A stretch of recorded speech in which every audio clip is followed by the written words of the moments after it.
Hello, ladies. It's time again for Aunt Penny's true-to-life stories. And here in Aunt Penny's sunlit kitchen, she's just baked off a batch of brownies. Well, that's what they are, Dan. Certainly look delicious, Aunt Penny. You can help yourself to all you want because they're so digestible. See, they're made with chicken fat. What Aunt Penny says is true, ladies. Anything safe in chicken fat is safe in your stomach. Certainly delicious. Sits in your stomach like a commemorative $50 piece. Well, Aunt Penny, we're all wondering what the story is going to be about today, and I'm going to sit back in your old rocker here and just listen to you tell the story. It's the story of Miss and Mrs. Calvin Frawley. Mr. and Mrs. Calvin Frawley, where did they live, Aunt Penny? They made their home in a small southern town not far from Atlanta, Georgia. Oh, that's nice country down that way. And what did Mr. and Mrs. Frawley do for excitement in that small southern town? Well, they decided one summer to take a motor trip to the north, see what it looked like up around Michigan and the Great Lake area. Well, they set out in their late model automobile, and Mr. Frawley turned to Mrs. Frawley. Miss Frawley, what time is it? It's almost 11 o'clock, Mr. Frawley. Well, it won't be long now before we should be stopping for lunch. Up ahead, doesn't somebody seem to be waving something there? Yeah, looks like they're trying to flag us down for some reason. Better stop, then, don't you think, Mr. Better pull Frawley? the car over to the side of the road. All right, mister. Missus, will you open the window there? Hey, we're tarring the road. You what, sir? We're tarring the road. Sir? You can't go up this road because after we put the tar on, we gotta put gravel and stuff that'll fly. Hey, missus. Fella says they're tarring the road out here. Can't go any further. Well, ask him what other road we can take. What other road can we take, missus wants to know? Well, I ain't a filling station, pal. I don't know what road. Where you going? Well, we want to go up around the Great Lake, see some of the countryside. Great Lakes, well, you're about 1,100 miles. I imagine any road north would do it. We must have taken a left where we should have taken a right, missus. What? I say, back about 1,100 miles, we must have taken a right. Ask him, can we turn around and go back? Can we turn around and go back? No, the tar truck's in back of you, and there's one coming the other way. You're going to meet here in about 2 minutes. Well, I suppose we got to just stay here then. Well, you can't stay here unless you want to be covered with tar. Well, we don't want to be covered with tar, do we, missus? No, well, can we drive off through that field? Can we drive off through that field, missus wants to know? Sure you can. Sir? Bog. Says it's a bog.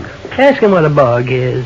What's a bog, missus wants to know? Well, they kept talking to this gentleman there who was going to tar the Oh, road. right. Kind of But like I'm a so fan. afraid that we won't have time to finish that story. Oh, goodness gracious, Aunt Penny. You always have to leave these stories up in the air when they're just at the exciting point. 2 tar trucks coming in opposite directions, soon to meet where Mr. and Mrs. Calvin Frawley were located. Aunt Penny will continue her story of Miss and Mrs. Calvin Frawley next time, and I'm going to have a couple more of these delicious chicken fat brownies, Aunt Take Penny. some home to the little ones. Help yourself because they are digestible, made with chicken fat. Here now is a gentleman we'd like to introduce, whose work you may have very well have seen in the bookstores, a writer of popular children's stories, Mr. August T. May. Hello, Bob. It is a pleasure to be here with you. Thank you, Mr. May, and I wonder, just to refresh some of our memories, you could tell us a few of the books that you have written and which have had quite some success. Well, maybe you remember the book I wrote for children. It was a children's book. Yes. The book's title was The Sky Fell Down. I remember that one. My It kids really was a enjoyed story for children. See, Bob, look, I'm wearing a blue suit. I noticed that. This is a new blue suit. Very stylish with narrow lapel. Do I look nice in a blue suit? Yes, you do, Mr. May. Oh, there is my dog Spot. Now, Mr. May, I understand that as a writer of... will you take Spot out right at the moment? He's... Please, take the dog out. His name is Spot.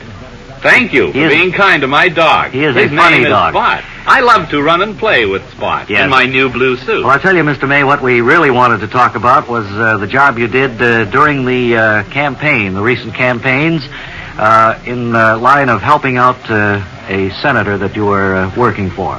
Actually, it was a representative I was working for. Uh-huh. And I was hired to go on children's programs. Well, he can on see... radio and on television. Right. Do you know the difference Yes, I do. between radio and television? I think we all do. Yes, we know the answer. Well, if we may move along, Mr. May, this representative conceived the idea of getting at the parents via the children Yes. and their programs. And so he hired you to write speeches and to go on the kids' shows. And I understand you're going to give us a sample of what you did. Yes. Are you? Here, then, is children's book author August T. May and his political speech. Hello to all my young friends. It is August T. May. I'm happy to be here to talk to you again. I have talked to you many times in my books. Do you remember my children's books? One called The Little Weeping Willow Tree That Cried. I bet you do. Now, I'm going to talk to you on the radio. I would like to talk to you about a nice man. His name is Jack Spratt. He's a very nice man. This nice man would like to go to Washington, our nation's capital, to live for 4 whole years. Now, when he gets there, and when he lives there, he will make very nice laws for your mommy and daddy. He will make wonderful laws that will lower those big bad taxes and give money to your mommy and daddy so that they can buy you toys and candy and ice cream. Run now out to the kitchen and tell Mommy to be sure and vote for Jack Spratt. He's a very nice man. I think we get the idea. There is Gina Lola Bridger there. All right. I must run and play with Mr. Gina. Augustine, a very sneaky way. And how did Mr. Spratt make out? Can you tell us at this time? Both he and I were arrested. I see. It's on an appeal now. Thank you, sir.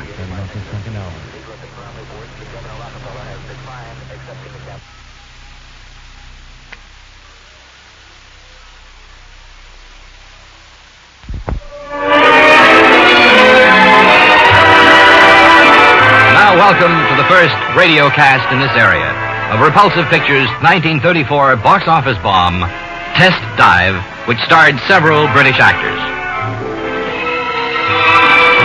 Well, Eddie. What are you doing? Oh, I thought I'd just get a cup of coffee. Nerves a little...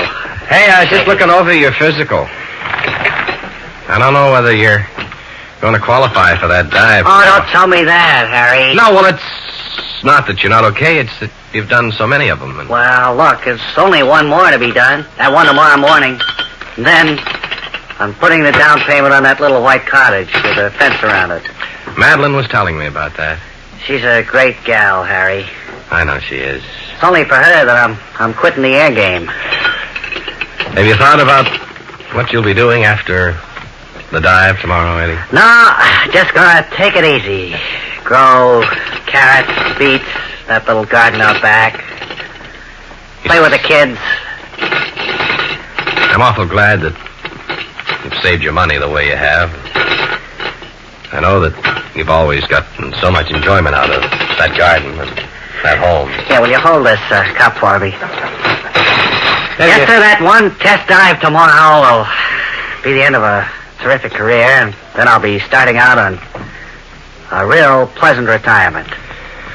The chief doesn't know whether you should do it or whether I should do it tomorrow. Oh, I don't want you to do it, Harry.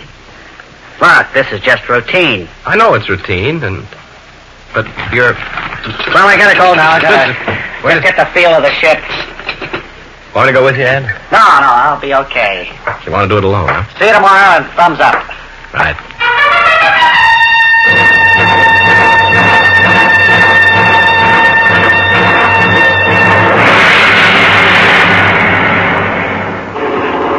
Control tower to Eddie. Control tower to Eddie. You're at about 17,000. Here are the instructions, Eddie. You're to write down, of course, all your reactions. Put her into a dive about 16. Pull her out about 8. Right, Chief. Everything okay up there, Eddie? Everything's fine. Good enough. Thumbs up. I'm at 16 now, Chief. Right. Ready for the dive. Okay. Hey, you know what? What? You're not too far from that little house with the garden out back. Oh, don't think I'm not thinking about it, Chief. Well, thumbs up anyway. Right on, Eddie. Here I go.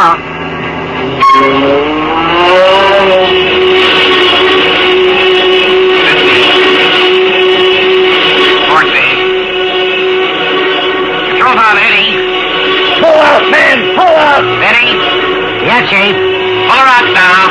I'm not pulling out now, Chief. I gotta prove this ship has got what it takes. Pull Thumbs her up. out, Eddie. This is an order. Thumbs up, Chief. This is an order. Where is he pulling at that dive? What's he, crazy? Come on, pull her out. Remember that little white house, Eddie? Eddie, pull her out. With a picket fence. Pull her out, Eddie. I'm not pulling it out, Chief. We'll be back for the climax of Test Dive in just a few moments. First, this reminder that our next broadcast will feature the soundtrack of the 1935 movie If Pain Persists. Now, back to Test Dive.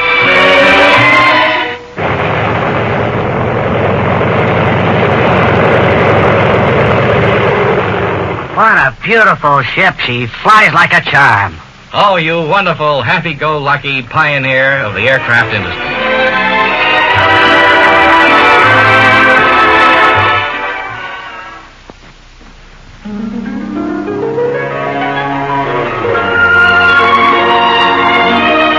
Now another episode of One Fella's Family, brought to you as a public service by the Be Kind to One Another Committee.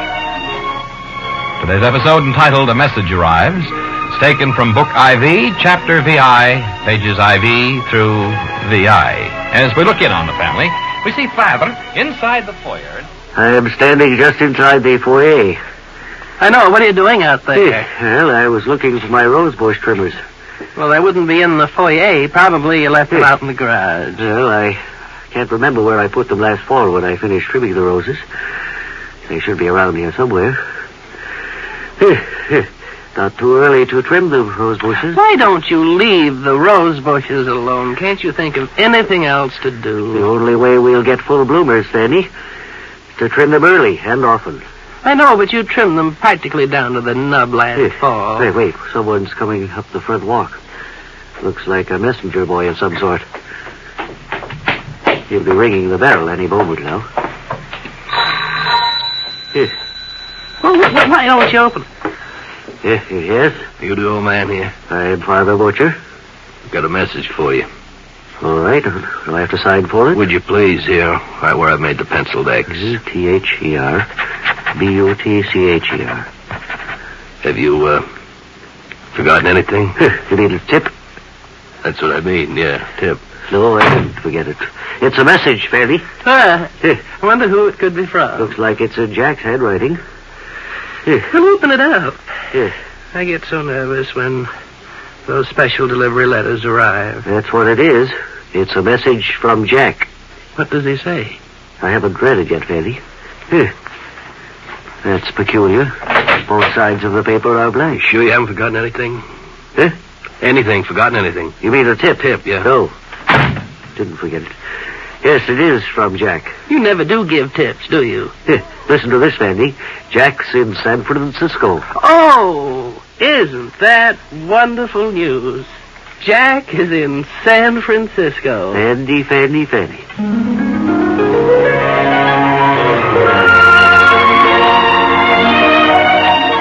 So concludes another episode of One Fella's Family, brought to you by the Be Kind to One Another Committee.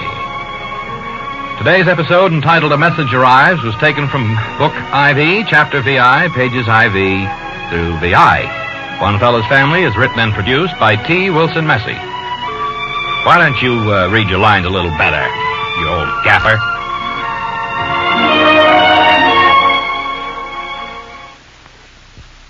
Well, our Bob and Ray staff has been busy on fall features for the past week, and one of those which you have requested most is the Webley-Webster Book Review, which, of course, has been quite popular in the past. And, Webb, I'm looking forward to a fall and winter of great books brought to life in vivid description by you on these weekly visits.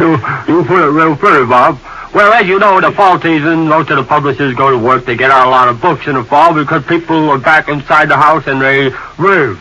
Webley suggests that people in the fall are ready to settle down and read a good book now and Oh, then. Bob, you don't have to translate for me. People know what I'm saying. That maybe is a little difficult for some That of gets them. my goal. I don't know if I've ever told you that or All right, not. well, I won't do But every that. time I say something, you say, what Webley means to say, ladies and gentlemen. All right, I they won't. know what I'm It's saying. taking you all the time now. Let's get, what book have you got to review for this week? The Fanny Farmer Cookbook. Mm-hmm. This then would have to do with food, and what recipe do you like best about? Well, there's so many wonderful recipes. I think on page 20, though, is the most interesting part of the whole book. Uh-huh. This ship is at sea for about 4 or 5 days. And as we look in on them... Ship at Sea in the Fanny Farmer Cookbook? That's right. You sure you have the right book? You're reviewing the right one? Look, you mind your business and all my mind. But I see On the page Webley 48. Webster players over there. What are they? They're here to dramatize what I think is the most interesting part of the book. They're What's your dramatize a appetite? cookbook, huh? Well, that's I don't what I'm remember going to do. All right. Page 48, then. It's shortly after 4 bells, and the ship's at sea for about 8 days. And we look in and... You sent for me, Captain? That's right, matey. Take a look at this here chart. Why, sir, you got the chart upside down. Why, you'll keep a civil tongue in your head when you talk to the good captain of this tub. Begging your pardon, Captain. I just took a quick glance at the chart there. I want you to take a good look at this chart, matey, and tell the captain where we are. Well, if it were me, sir, I'd say we're about 200 miles south of AFRS, sir. What do you mean, if it be you? What kind of lingo is that to say to the good captain? Well, you ask me, Why, sir, well... Get up off the deck, matey. Try to keep a civil tongue in your head. Now then, Begging your pardon, sir. what be we have to eat? Well, we got some corned beef below, sir. A bit of blood pudding. And some pilot crackers. Why, you...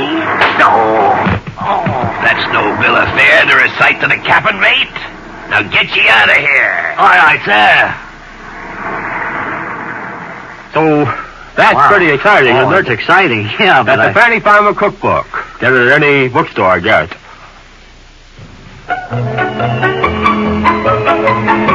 And hello again, ladies. Once again, we're sitting in Aunt Penny's true-to-life sunlit kitchen, all set for another of her famous stories. And Aunt Penny, is there any of that mince pie left? Yes, there is, Danny. I noticed you liked it. Oh, it sure was delicious. Well, anything done in chicken fat, you know, it's saturated with fat. That looks delicious. Yes. Anything that's cooked with chicken fat certainly is digestible. Doesn't sit in your stomach like a $50 piece. what Aunt Penny says is true, ladies. You be sure and do all of your cooking, baking, deep frying with chicken fat. One thing about it, you can eat all you want, Danny. Here, help yourself to some of that pie. I'm going to have a piece of this while you tell us today's true-to-life story, Aunt Penny. Story of Miss and Mrs. Carlton Hobbs. Yes? And they had a small farm in New England.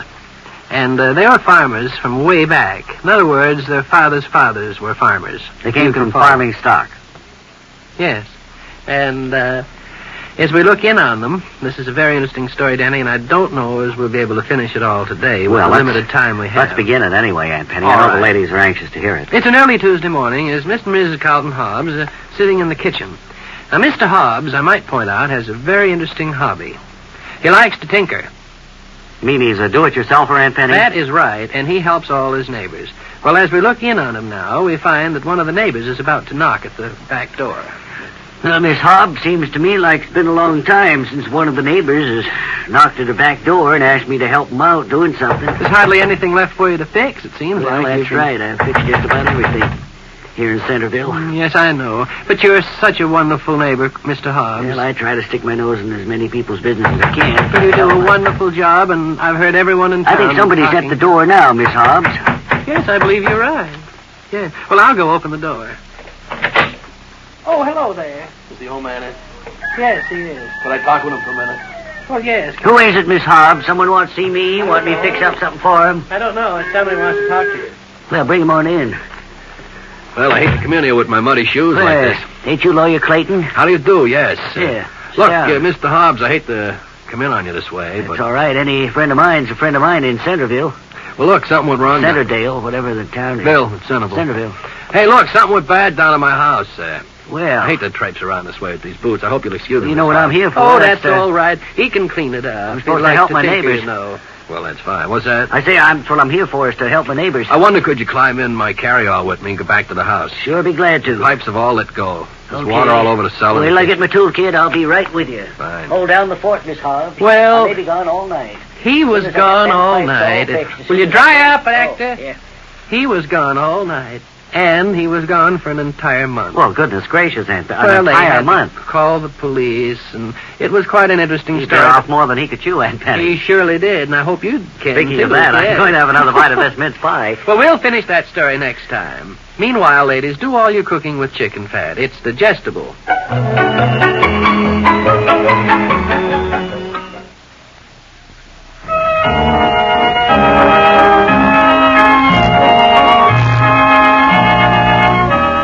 And now, Fink Bicycle Clips. Fink, P-H-I-N-Q-U-E. The bicycle clips made to keep your trousers from being caught in the bicycle chain as you pedal brings you another episode of Matt Neffer, Boy's Spot Welder. Today we join Matt Neffer and his friend Todd after a busy day at the foundry in Matt's expensively appointed apartment. We hear... Over here, Matt, in the foyer. Oh, just a minute. You called me Matt. I'm sorry, Todd. I'm all confused. I don't know whether I'm coming or coming. I'm so thoroughly mixed up. You've had so much on your mind lately, Matt, that... Coming or Going. Going, Todd. You've just been able to get to work on time and haven't been able to think about anything. Over here, back of the duck press. I know you've been worried about this whole thing, Matt, but you know that every cloud has a silver...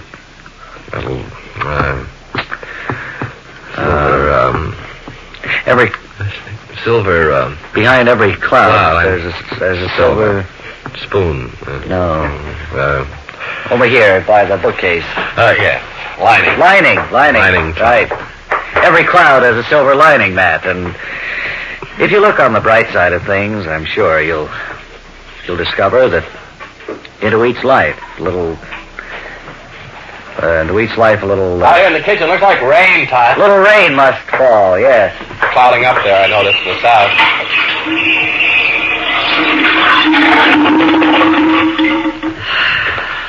That drain, I suppose I should call the superintendent. Of course, I've been carrying on my...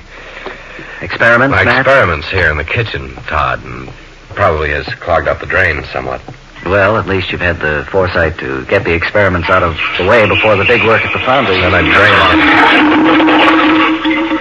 You know, of course, that a stitch in time saves... Say, Todd, do you have Bertha's address?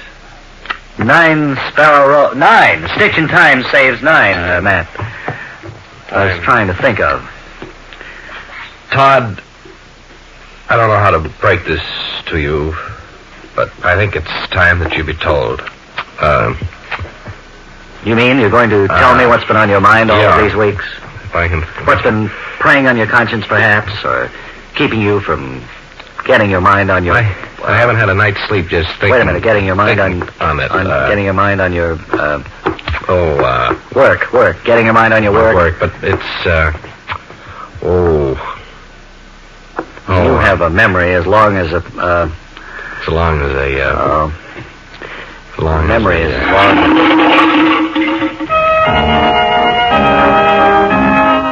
Well, Matt certainly is in a state of upset. But over what? And will he be able to tell his friend Todd what it is?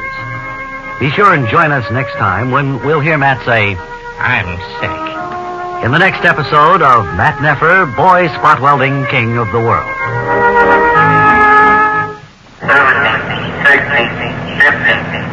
12, 11. And now, chocolate cookies with white They've canceled? Oh. As a sustaining feature, here now another episode of Lawrence Spectenberger, Interstellar Officer Candidate.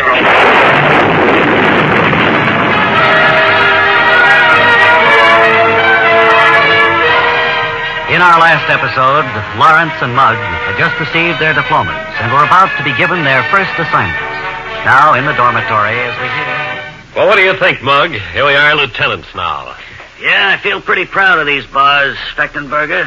Well, I guess I'm pleased that you finally earned them. I had some misgivings at first, but I've noticed you haven't sneered in at least 2 weeks now. Funny, we were the only two to graduate, Spectenberger.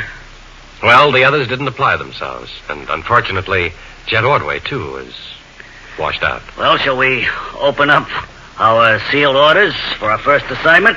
It's kind of an auspicious occasion. I wonder if you and I will draw the same assignment. I wonder if we'll draw the same assignment, Spectenberger, or whether we'll have different ones. We'll know in just a minute. What the deuce? Look at here. I'm assigned to Bedford, Massachusetts. And me to Walpole. How do you figure that? I thought we'd be out in some planet. Yeah. Looks like a land job to me. Yeah, we've been grounded, Spectenberger. Maybe we better go see the dean. Maybe there's been some mistake. Let's see if the commandant has any information.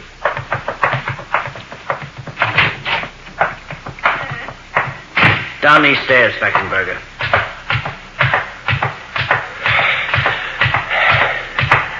Through this door. Through this door, Spectenberger. Oh. Okay. Now this next flight of stairs. Has the commandant moved his office? No, it's just that our dormitory is so high, that's all. Wonder if this is the door. I think there's another. This is the right door, yeah. Well, wait, we went by it. Let's go back up through that door there. Oh, yeah, it's this one here. Now, just up this small flight of stairs. And through this door here. And I believe it's up to that landing there, isn't it, Spectenberger? I'm getting pooped. Couldn't we have telephoned the commandant? Here's the door here. Better rap before we go in. It's not his office, just a huge auditorium. Clear across this auditorium, I think. Let's run across. Right.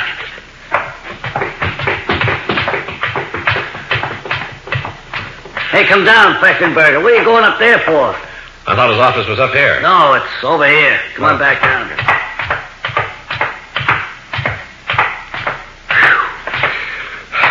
Now, should be behind this door that says Commandant. Yes?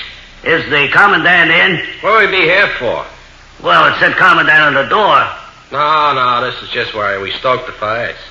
You're in the wrong. The commandant's way across. Across and up? Across and up in the other building. Okay, thanks very much. Sorry. Let's go. Do you think we ought to stop for lunch, Spectenberger? I'm pooped, Mellish. Let's sit down. And so Lawrence and Mugg are in a quandary as to what their first assignment means.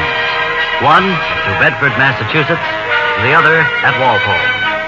Be sure and join us next time when we'll hear Lawrence Spectenberger say, You heard right, Mellish, and it's all your fault, too. We've been grounded. In the next episode of Lawrence Spectenberger, Interstellar Officer Candidate.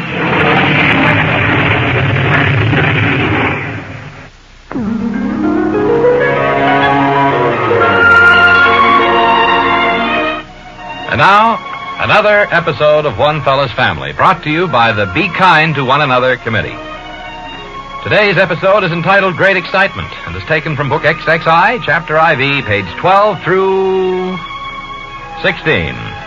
It's shortly after 9 a.m. now, and we find Father standing in the back entryway. Beautiful day, Fanny. Talking to. Sky is blue overhead. Mrs. is busy in the kitchen. White, fleecy, cumulus clouds. She will answer. Float. Carrying on. All right, announcer, we're into the dramatic portion. What were you saying? I couldn't hear you with the announcer. Fanny is commenting on the weather. Blue sky, my word, it's beautiful out. Yes, it's a warm day for this time of year, too, even on the Pacific coast. Yes, it certainly is. Yes, not a sign of fog anywhere. No. In fact, the gulls are flying over the inlet. What is? The gulls are flying over the inlet. That's unusual. Almost warm enough for a picnic, Fanny. Oh, this would be no time for a picnic. I think you're getting a little soft in your dotage. Do you remember the letter we got from Jack last week? Picnic. What?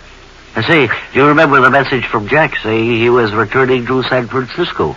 I do vaguely remember something about that. I didn't remember too much about it. Should have been able to get here from San Francisco in this time. I'm becoming very odd myself. Yeah, we should be hearing something from him soon.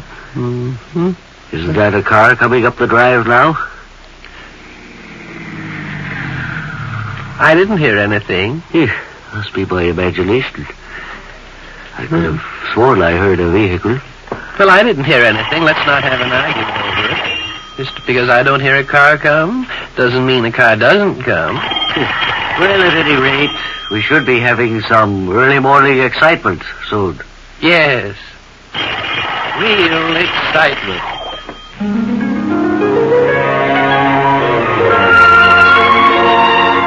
You've been listening to another episode. I don't know what the great excitement's going to be, Fanny. Look, buddy. But we'll discover soon. Buddy, that part's all over. Well, now you talk me. to our dramatic portion, we can talk to your announcement. I don't know how old you are. Young whippersnapper. One of these days, I'm going to knock you right through the control room window. I've taken all the nonsense from you, fella, that I planned to. Read the commercial. For the free booklet, How to Be Kind, send your requests to Be Kind to One Another Committee. Kind indeed.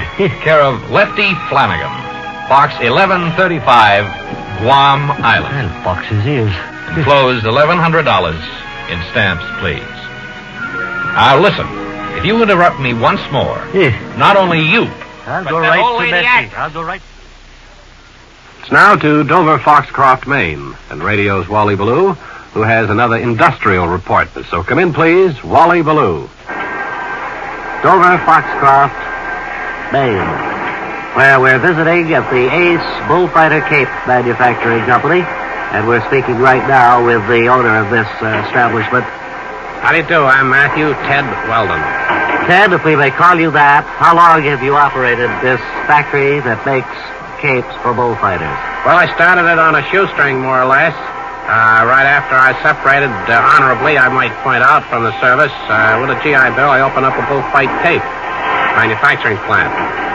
Seems a little bit off the beaten track to be manufacturing these here in Dover Foxcroft, but I guess you ship them all to Mexico and that sort of place. Mexico and Spain, they use a lot of them. I understand you've just opened up a new outlet in Providence, Rhode Island. That's right. Well, that's where we put the trimming on. Up here we make just the cape. Down there they put the fancy work on it. I have 60 men employed here, and I have just 12 ladies putting the fancy stuff on them down in Providence. Well, how did you happen to decide that this was to be your life's work, what you wanted to go in for? Well, I don't know. It just hit me one day what to do. I had a whole life ahead of me. And I started to write down a list of papers what I'd like to be. Doctor, lawyer, cape maker, shoemaker, automobile manufacturer, owner of several banks. And I checked over and talked it over with my family, and we decided I'd be a cape maker. Well, you certainly have a bright array of them here. They're all sorts and types. Do you make them different sizes for different size bullfighters? Yes, that's right. You take a 6'2" bullfighter. Can we take one of these down and hold it up for the radio audience? Certainly, there it is. Now, you'll notice this is made from extruded rayon. We put the wet, gooey rayon through a process. Here, you hold it. What are you doing there? Well, you said to hold it, and it just came away in my hands there. Well, that's a $65 job you just tore there. With fancy work, it'd be $85. Certainly didn't mean to ruin a finished piece of merchandise like this. This here, if you'd be careful from now on, Mr. Ballou. Over here, this one is made from just plain extruded sackcloth. And that's probably for the fellow who's just starting out in bullfighting. That's right, the fellow who doesn't want to spend too much money until he knows whether he can fool them their bulls. And there's no sense in going out there and having an expensive cape pulling the ribbons by an angry bull. The fellow who'll buy the expensive ones is the fellow who knows his way around a bull ring. I guess you're right there, and I think I'm right there.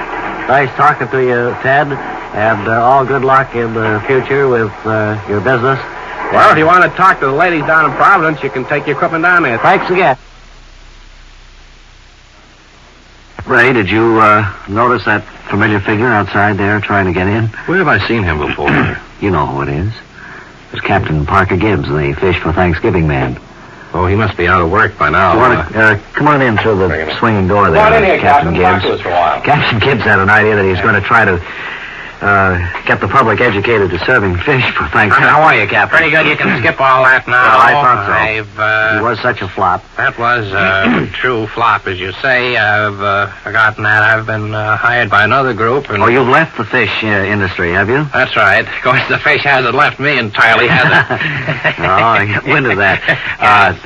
Well, of course, who are you connected with now? I'm with the Pizza Institute of America, Bob. I see. And we're out now to try to educate the public, to bring them around to serving pizza for Christmas rather than the traditional turkey. Well, Captain Gibbs, well, you know. I there know. are 17 varieties of pizza. Yes. All the way up from the plain, up to mushrooms and... anchovy. Anchovy. You can put almost anything on. Sausage.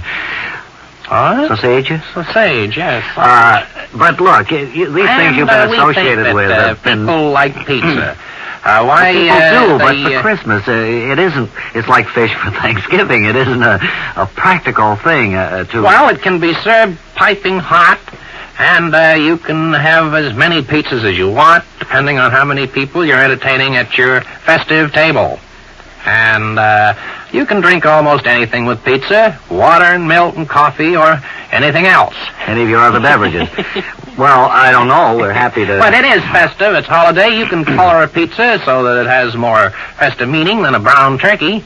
Put it that way, Buster. All right, but whoever ate a green pizza, I mean, couldn't want to do that either. You could, of course. Yes. You could. There are many wonderful, harmless food dyes on the market now. Well, it wouldn't be too appetizing, I don't think, Captain. I wish you could direct your energies to something a little more, Well, all I'd like practical. to say is just let the idea out, let the people think about it for a while. We'll see how it goes over. Swell. Think Okay. of pizza for Christmas, will got you, it. friends? Captain Parker Gibbs from Gloucester, Massachusetts.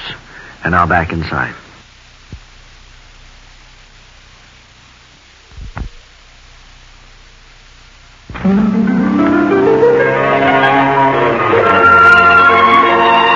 Now, instead of a traffic report and stock market thing and all that, we bring another episode of One Fella's Family. Today's episode, entitled Garage Trouble, is taken from Book V, Chapter II, page 235. As we look in on the family now, we find that Mother... Well, Sandy, I finally got the rose bushes trimmed. Well, Just in time, too. It looks like snow. Yeah.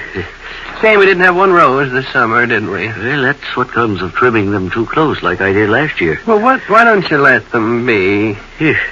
They're so small now, you prune them almost even with the earth. I thought I might call up the rose hybridizer and find out just whether I'm doing it right or wrong, Sandy. I forget what kind of roses those are out there. Well, there's some kind of... But didn't we roses. have the Reza Stevens rose there one year? Well, all I can remember is the Bob Perkins rose. That was a beauty. I wonder if we'll get any message from Jack today. I don't know, but didn't we have a wonderful holiday, though? Yes, it was a The more very I delightful. think of it, and the weekend following was so exciting. All of the children were here, Hanky and Panky, Yeah. Pinky and Blinky, And Slinky. and Slinky, the twins. Nice to have the whole family together Yeah. for Thanksgiving. Well, it certainly will be quiet this week. You got a cold coming No, up. smoke of some kind, Fanny. You smoking, Fanny? I haven't smoked for a long time. Well, So this will be a quiet weekend compared to last. it could be, Fanny, yes. Yeah. Here, I'm going to put my rose trimmers away. All right. Well, I'll Where's just... the door to the cellar, Fanny? It's right over there by the back Yeah. entryway. I think maybe I'll go out and check the garage for trouble. I think... Where is all this smoke coming from? It's coming from the garage, Fanny. Somebody left the radio on with all that fool noise. I'll go turn off the radio. And you go see if there's any garage trouble. You've been listening to One Fella's Family. Brought to you instead of a traffic report and a stock market roundup. Stuff like that. Studio full of smoke. Today's episode entitled At the Seashore, or rather, Garage Trouble. Which was the episode? Garage trouble, announcer. Garage Trouble, taken from one of the books that T. Wilson Messy has. I can't read my notes. It's too smoky in here. It's a Messy production.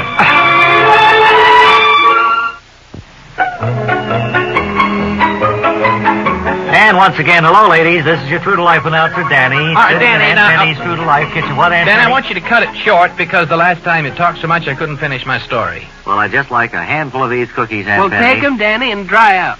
Now, what's our True to Life story about today? Today's story about Ms. and Mrs. Lawrence Hedges. Aunt Penny, do you mind if I raise the shade? It's a little Oh, Danny, now don't get going on that shade again. I do want to tell the story about Mr. and Mrs. Lawrence Hedges. All right. Well, Larry, he was called. He worked for the railroad, and he decided one day he and the missus would go east. And rather than take the railroad, they thought they'd drive off in their new automobile. This is many years ago, and they had a whippet. And they get in the whippet. Did that make it go better, Aunt Penny? Oh, now, Danny, we won't have time for those puns. Now, let me get along with the story. Well, Mr. and Mrs. Lawrence Hedges departed from their home in Mason City, heading east in their whippet. Right outside of town was the great coursing river known as the Big Stream. And as they started to cross over the stream... Say, Mrs. Lawrence Hedges, does this bridge look safe to you? Yes, it does, Mr. Hedges. Doesn't to me. It's kind of waving in the breeze, kind of like, Mrs. Hedges. Don't seem to be waving any more than any other bridge would wave in the breeze. No, but see how the cables... Keep your eye on the road rather than looking at the cables. If you don't mind, we do want to get east, don't we, to Metropole to visit our neighbors? I know one thing, though, Miss Lawrence Hedges. I wish we were on the other side of this bridge instead of right in the middle of it. I'd feel a lot safer on dry land than I do here in this automobile driving over this shaky bridge. Well, do whatever you want to do, Hedges. I don't care. I'll just sit here. Well, we've come so far, we might as well proceed to the other side, Miss Hedges. Well, Danny, Mr. Great Hedges, Scott, he managed to save himself. Sounded like the bridge gave away. What last happened? he saw was Ms. Hedges on the top of the whippet going downstream faster than they were going when they were driving it on dry land. Well, that certainly he was... could swim. Fortunately, he saved himself. And that's about it. Well, that was a wonderful true-to-life story, Aunt Penny, and I know that all the ladies will be anxious to hear your next one. Yes, and if Mrs. Hedges is listening, won't you write and tell me how you were saved? And that's about it, ladies. Time's up, Aunt Penny, and until next time, she says... If anyone knows how that dear lady ever made out from all that trouble floating down the river and all, I wish they'd let me know. And this is Danny saying so long, ladies, until next time. Dry up. What a windbag. Honestly.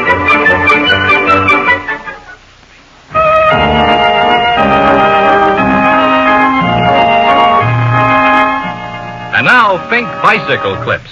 To keep your trousers from being caught in the bicycle chain as you pedal, presents another episode of Matt Neffer, boy spot welder.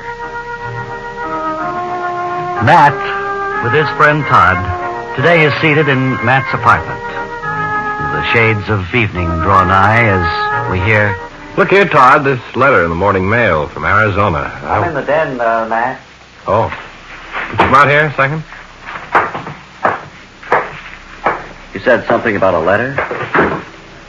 I'm in the den now, Todd. I'm sorry. Funny, I didn't pass you on the way in. I went around the other way. What letter are you speaking about, Matt? Letter here that came in the morning mail from This Arizona. letter written on paper with an envelope postmarked Arizona. Mm-hmm. I haven't opened it yet because I wanted you to be here when I did. Well, what is it? I mean, what... inside the... Out here in the kitchen, Todd. Oh, yes. Bring the letter out here. We'll steam it open. Maybe this is something for the FBI. But why steam it open, Matt, when you don't know what's inside? Well, I mean, if you knew what was inside, there would be some... I'm not sure that this letter was meant for me. But it's addressed to you. No, I mean, your see, name... the name. Why, it says Matthew Neffer. No. But now, hold it up to the light. And what does it say? Dear sir. Well, is that me? There's nothing strange about that, Matt. You're reading the letter inside the envelope. By holding it up to the light, you can read the words on the paper inside. But the letter is addressed to you. Out here in the back porch, Todd. All right. What the deuce were you saying? I was saying that you were reading the letter inside the envelope. Oh, well, then I'll just tear it open and read it. That would seem to me to be the easiest way.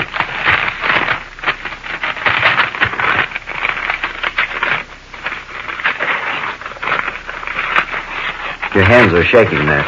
I'm nervous, Todd. I wonder who it's from. Do you know anybody in Arizona? No, but there's a chance that I knew somebody and then they moved to Arizona. There, now, let's see what it says. Well. And so our story becomes more interesting with each passing day. Here is a letter. A letter from whom Matt does not know. A letter from someone in Arizona which begins, Dear Sir. What does it mean and what part will it play? Be sure to listen next time when we'll hear Matt say, There's plenty of paper in here, Todd. In the next episode of Matt Neffer, Boy Spot Welding King of the World. Audience, can you guess that tune? All right, if you can, stop that tune. We're here to play a big game with you today. We're going to play music, and if you know it, you'll push a buzzy. Okay, here's our first contestant to run both lengths of the studio, up and then back. Are you ready, ma'am? Yes, I'm ready to go. Sneakers on there? You betcha. Okay, All righty. When you hear the bell ring, go. All right. And here we go. And I'm off. Oh, there she is. She's off. Be careful now. What a wonderful lady gets. Ring the bell. Don't forget to... Now back. Hurry. Ring the bell. There you are. All right. What was the name of that song? What? What's the name of the song? That's the whole object of the game, man. You don't just run back But and I forth. thought if I ran up and back and you hit the bell within a certain length of time. No, you have to do that. Well, I couldn't listen to the music and run, too. All right, you want to try again, or are you pooped? I'm awfully pooped, but I'll try it again. All right, here we go. When you hear the bell sound, start out and listen to the music this time. Here we go. Okay, pay attention now. Don't forget the tune this time. That's the big thing. Now ring the bell and come back. Come on. Okay. Well, now you look as if you know the answer. T for two. T for two is right, and you win the chance now to go on to our next big money. Clayton Budd. What? I'm sorry, but I think the song is wrong. We're checking with the judges now. Well, I'm sure that was T for two. A baby orchid flown in from Hawaii for her.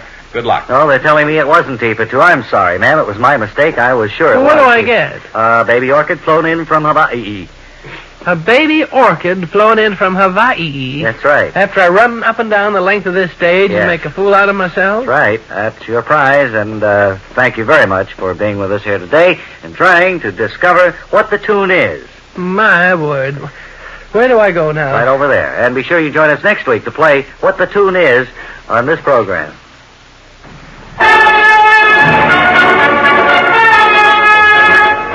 Your Sanitation Department in action.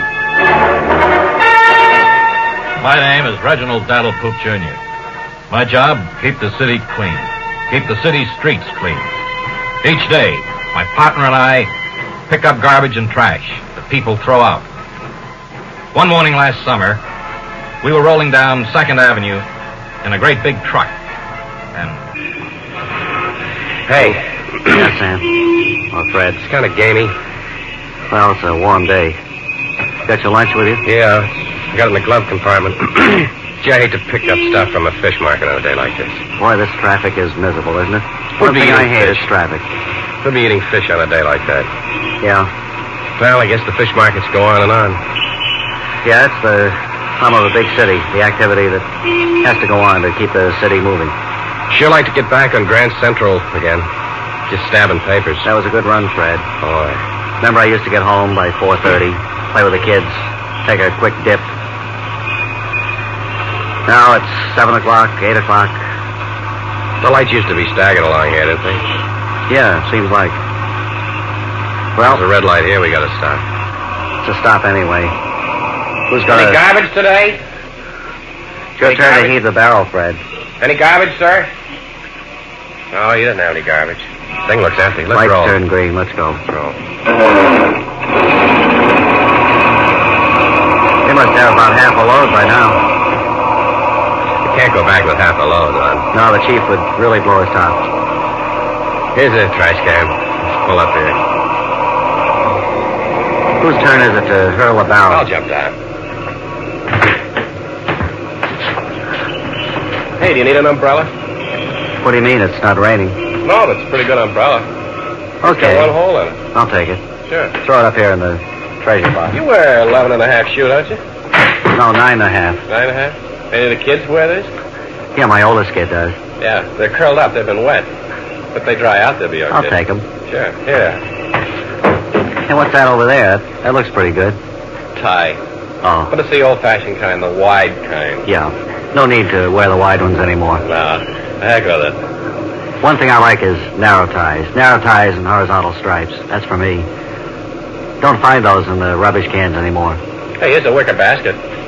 It's got a hole in it, too. In fact, it's got no bottom at all, Fred. Probably grow flowers or something in it. Yeah, I'm making a nice plant. Yeah, take it. Put it in. Well, let's roll. And so once again, your Sanitation Department men, in action, have presented another little-known side of their lives. Be sure and listen to the next episode when we'll hear Fred say... Are you hungry? On your Sanitation Department in action. Where is the gentleman who was picked just before we went on the air by our assistant Wilbur Conley, young squirt who works for us? I do. Why were you selected, sir? Would you tell us? Because I know the standings of all the minor league baseball teams as of this date. Do you want to rattle them off before we... Texas League, Dallas, Houston, Fort Worth, San Antonio, Tulsa, Shreveport, Austin, and Oklahoma City. Well, that's as of today, Tuesday. Southern Association, Atlanta, Birmingham, Memphis, Mobile, New Orleans, Nashville, Chattanooga, Montgomery, in that order. Boy, you really have a wealth of baseball information. I don't know the American League, though. Mm-hmm. Well, why do you concentrate more on this than on the American National League? It's just a quirk in my nature. Mm-hmm. Where's your home, Ed? Right here in New York. What is your name? Ed. Mm-hmm. And you've made it a practice to study up on statistics, have you? No, it's just that I just like to rattle off the standings of the minor leagues, that's all. I do it at the slightest provocation. Well, where would you have an opportunity? Does anybody ever ask you? Subway stations, church. You find it pretty easy to get a seat on a bus if you start rattling these off? Yes, I can clear the bus pretty quick. I get on the bus and stand up there where you put the coin. I say, Indianapolis, Denver, Omaha, Minneapolis, and they all think they're on a cross-country bus. They all jump off, and I have a bus by myself. Bus to yourself. Sure. I suppose the driver would get a little bit upset at that, well, too. I've even known drivers to get off. Mm-hmm. But, of course, they went for a cop. Yeah, but this way have you accumulated quite a few buses? No, I wouldn't want to become involved in anything like that. That would be a little shady. Shady, yeah. Mm-hmm. Well, are you enjoying yourself today? Yeah? Yes, very much. Good. Well, what do you think of... Schenectady, Binghamton, Reading, Allentown, Albany, Syracuse, Williamsport, and Johnstown, in that order. Eastern League. I'm going to step outside. Where are you going? Well, you cleared the studio as far as I'm concerned. Well, I don't know what to say. I'm here all alone, except for that fellow over there. And once again, with his very appropriate theme, recorded by his wife, here from the Lackawanna Field Station is Bob and Ray Agriculture Director Dean Archer Armstead. Dean, who have you brought along with you today? I have brought along with me a gentleman here I'd like you to meet. Yes, this sure. Is Mr. Benjamin Flyway. How do you do, Mr. Flyway? And he... For yourself, without granite, the gizzard operates pretty quietly. Oh, just a moment, Benjamin. Listen. Would you stop that, please? I'm afraid we're a little ahead of ourselves. I understand that today your subject is poultry, is that right? And particularly chicken gizzards. Chicken gizzards. And you're going to answer foul questions sent in to you from our listeners, are you? That's right. I've had, over a period of several months now, almost 20 foul questions submitted. And I thought today would be a good day to answer them. Well, all right. Now, what is Mr. Farraway going to have to do with this? His name is Farraway. Farraway. What will he do? He has a demonstration here of chicken gizzards. Listen, well, maybe Benjamin could best explain it himself. All right, go ahead, put the microphone on over there. But with any gizzard, the function is the same. That's right. Mm-hmm. To crush feed into fine particles for assimilation into eggs and meat. That's right. Mm-hmm. That's right. By itself, without granite grit, the gizzard operates pretty quietly. That's right. Listen. Does he always talk this slowly, or...? Yeah. He's used for that. Hear that swishing sound? Yes. Mm-hmm. That's a gizzard. That's a gizzard. Mm-hmm. But that's a gizzard that isn't working properly. That is the actual sound of a chicken gizzard crushing mash, but with no granite grit present to help break down the mash particles for more complete digestion and assimilation. Oh. Now listen to a chicken gizzard grinding a ration of grain with hard granite grit. Mm-hmm. Oh, yes. Keeps the stuffings out of it. Oh, yes.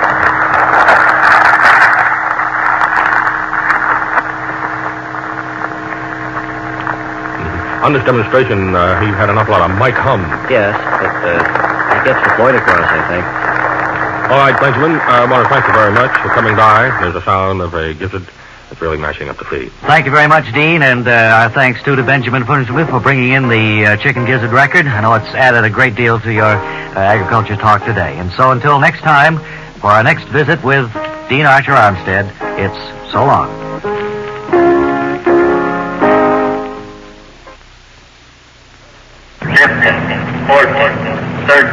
And now, chocolate cookies with white stuff in between them brings you another episode of Lawrence Spectenberger, Interstellar Officer Candidate. 5, 3, 2, 4.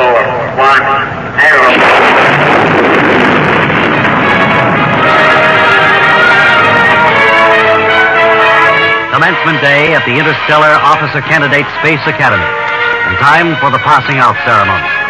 In the hall outside the assembly room. Well, Mellish, I'm surprised to see that you're graduating this year. I brought my marks up at the last minute, Spectenberger. Congratulations, Mellish. I didn't think that you'd be with us. I didn't think you'd get your bars today. I didn't. Berger? Well, let's go on inside. It must be time for the ceremony. I suppose you feel honored to be walking with me, the valedictorian of the class, eh? Honored, Spectenberger? You're not, eh? You'll see. Well, Mellish, when you become a lieutenant, I hope you won't continue to sneer. I'm sneering right now, Spectenberger, and I intend to keep it up. That attitude will get you nowhere. Well, it's got me through the Interstellar Space Academy, Spectenberger. Once you're an officer in the Interstellar Army, you cannot sneer. Well, here's my seat. Right next to Jet Ordway. My seat is way down front. Hello, Jet. Hello, Mark. I'm surprised to see that you're graduating. Yes, I was telling Spectenberger I had pulled my marks up at the last moment. A real lunkhead like you, I don't think should be commissioned. You still have a neat sense of humor, Jet. I mean that, and you know it, Mellish. Hey, wait, I think the valedictorian speech is about to begin. My name is Lawrence Spectenberger. I am your class valedictorian. I have a few words that I'd like to pass along to my fellow graduates today. Doesn't it seem funny that there's only 3 of us graduates? As you know, we now go out into the world. Into a larger world than man has ever known before. Spectenberger. Where people at one time were limited to highways and oceans and brief flights in the air. Look at the dean. We now fly from planet to planet. Oh, my. The whole world has become, well, just like a small town. Hey, Jack, come on, let's get out of here. Yeah, this really is a it's dog. dog. It's dog. And so Jet and Mug Mellish leave Lawrence Spectenberger as he addresses the junior members of the Space Academy. Be sure and join us next time when we'll hear Lawrence say... And here, in the final 5 pages of my speech, which I have written here, as you notice, single-spaced, I think I can sum up... In the next exciting episode of Lawrence Spectenberger, Interstellar Officer Candidate.